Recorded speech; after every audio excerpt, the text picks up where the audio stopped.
समय यात्रा विज्ञान का एक ऐसा रोमांचक शब्द है जिसे सुनकर ही दिल बाग बाग होने लगता है।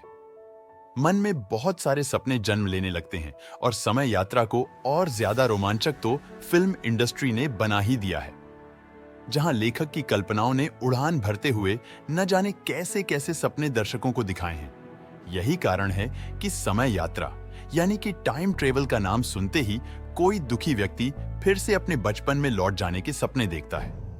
किसी का अभी भी ब्रेकअप हुआ हो तो वह समय में पीछे जाकर अपनी गलती को सुधारना चाहता है और अपनी गर्लफ्रेंड से फिर से मिलना चाहता है। जिसके माँ बाप बचपन में ही गुजर गए हो वह समय में पीछे जाकर अपने माता पिता से मिलना चाहता है, तो कोई 1983 का वर्ल्ड कप देखना चाहता है और समझना चाहता है कि कैसे भारत पहली बार क्रिकेट का विश्व चैंपियन बना। पता नहीं कितने सारे सपने आंखों में दिखाई देने लगते हैं सिर्फ एक ही शब्द टाइम ट्रैवल से। और हो भी क्यों ना, यह है ही ऐसा। यह किसी साइंस फिक्शन मूवी की तरह ही लगता है जिसके दृश्य और कहानी लेखक के हाथ में होती है। लेकिन क्या यह वाकई में सच है? क्या समय में यात्रा करना संभव है? क्या हम समय यात्रा करके अपने भूत भविष्य को बदल सकते हैं? इस सदी के महान भौतिकी वैज्ञानिक स्टीफन हॉकिंग का मानना है कि हाँ, हम समय यात्रा कर सकते हैं।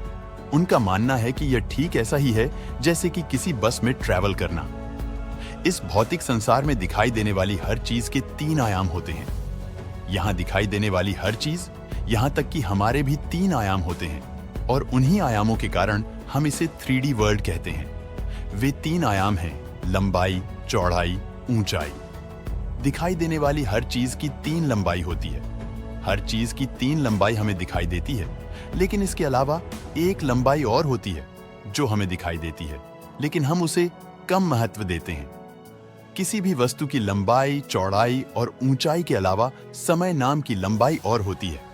यही वह लंबाई है जो हमारी समय यात्रा की कल्पना को सच में बदल सकती है। हर किसी चीज की एक उम्र होती है। जैसे मनुष्य की औसत आयु 80 साल, किसी कुत्ते की आयु 14 से 15 साल, तो वहीं किसी कछुए की औसत उम्र 200 साल तक होती है। यह उस चीज की समय लंबाई कहलाती है। इसके अलावा हमारी पृथ्वी और इस ब्रह्मांड में ऐसे भी ऑब्जेक्ट्स हैं जिनकी समय लंबाई काफी बड़ी होती है। जैसे पृथ्वी पर नजर आने वाले पहाड़ों की समय लंबाई हजारों सालों तक होती है, तो वहीं हमारे सोलर सिस्टम के केंद्र में स्थित सूरज की समय लंबाई अरबों सालों तक होती है।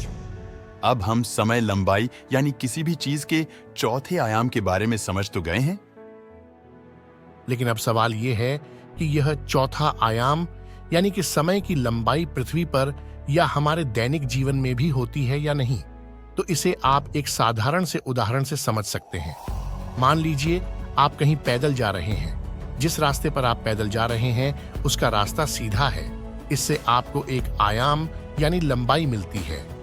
अब आपके रास्ते में घुमाव आता है और आप उस घुमाव में घूम जाते हैं।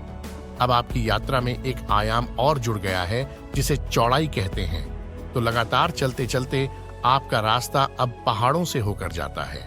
आप जैसे ही पहाड़ की चढ़ाई करते हैं, ठीक उसी समय आपकी यात्रा में एक आयाम और जुड़ जाता है। आपकी यात्रा में अब ऊंचाई भी जुड़ जाती है।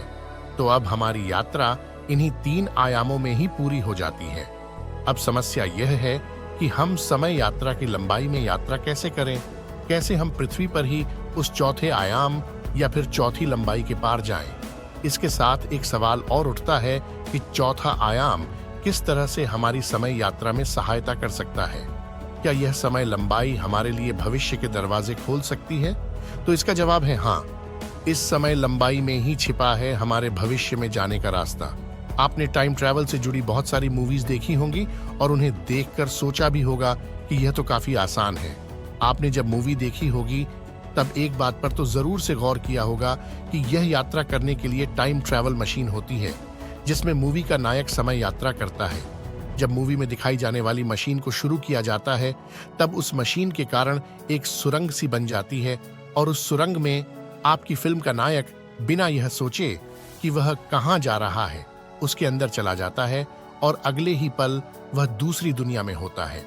यानी वह अपने वर्तमान को छोड़कर या तो भूतकाल में चला जाता है या फिर भविष्यकाल में। वाकई आपकी फिल्म का नायक काफी बहादुर है। अब सवाल ये है कि क्या वाकई में ऐसा दरवाजा होता है या नहीं। अगर हाँ, तो क्या ऐसा दरवाजा बना पाना संभव है? इसके जवाब में स्टीवन कहते हैं कि हाँ, ऐसा कर पाना सच में संभव है। मेरी बात सुनकर लगता है आप भी किसी से मिलने के बारे में अपनी प्लानिंग करने लगे हैं। लेकिन अभी एक प्रॉब्लम है कि यह दरवाजे बनेंगे कैसे? समय यात्रा के विचार को सच मानने वाले वैज्ञानिक कहते हैं कि हमें ऐसे दरवाजे बनाने की आवश्यकता नहीं है, क्योंकि प्रकृति में ऐसे अरबों करोड़ों दरवाजे पहले से ही बने हुए हैं। फिर वे दरवाजे हैं तो कहां, और वह हमें दिखाई क्यों नहीं देते? क्यों? फिर आज से पहले और अभी तक किसी ने समय यात्रा नहीं की? इसके जवाब में हॉकिंग कहते हैं कि यह सच है कि हमारे आसपास हमारे चारों ओर ऐसे अरबों करोड़ों दरवाजे हर समय मौजूद रहते हैं। वाकई ये दरवाजे होते हैं, और यदि आपको भी ये दरवाजे देखने हैं तो चलिए मेरे साथ इस संसार में नजर आने वाली हर एक चीज जो ठोस या समतल दिखाई देती है, वह सच में ठोस या समतल नहीं होती है। यदि हम किसी चीज को बड़ा और बड़ा और बड़ा करके देखेंगे तो हमें पता चलेगा कि जिसे हम ठोस मान रहे थे वह तो दरारों से भरा हुआ है। इसके बाद जब हम और अंदर की ओर झांकने की कोशिश करते हैं तो हमें बड़ी बड़ी खाइयां नजर आने लगती हैं, और इससे भी आगे बढ़ने पर हमें इसके अणु और परमाणु नजर आते हैं। हम सभी जानते हैं कि यह संसार परमाणुओं से बना है, और हर वह चीज जिसे हम छू सकते हैं, देख सकते हैं, उसका अस्तित्व परमाणुओं के कारण ही है। अब परमाणुओं से जुड़ी एक मजेदार और रोचक बात हो सकता है कि आप पहले से जानते होंगे या फिर नहीं जानते होंगे। जब परमाणु वैज्ञानिक अर्नेस्ट रदरफोर्ड ने परमाणु की संरचना का पता लगाने के लिए प्रयोग किया था, तो उन्होंने अपने प्रयोग के निष्कर्ष में बताया था कि परमाणु का 99.999999% भाग खाली होता है। हाँ, यह सच में सही है। अब तो आपको समझ में आ ही गया होगा कि हर वह चीज जो ठोस होती है वह ठोस नहीं होती, बल्कि उसमें बहुत सारी जगह खाली होती है। उस जगह में बहुत सारी दरारें और खाइयां होती हैं। अब चलिए हम किसी समतल सी नजर आने वाली चीज की भी जांच पड़ताल कर लेते हैं। आपने जो जीन्स की पैंट पहनी है उसे जरा ध्यान से देखिए। आपको क्या दिखाई देता है? जब आप उसे गौर से देखते हैं तो आपको नजर आता है कि दो धागों को आपस में एक पैटर्न से बुना गया है। अब इसी पैटर्न को किसी सूक्ष्मदर्शी यंत्र की सहायता से देखने की कोशिश करें। अब आपको क्या दिखाई देता है?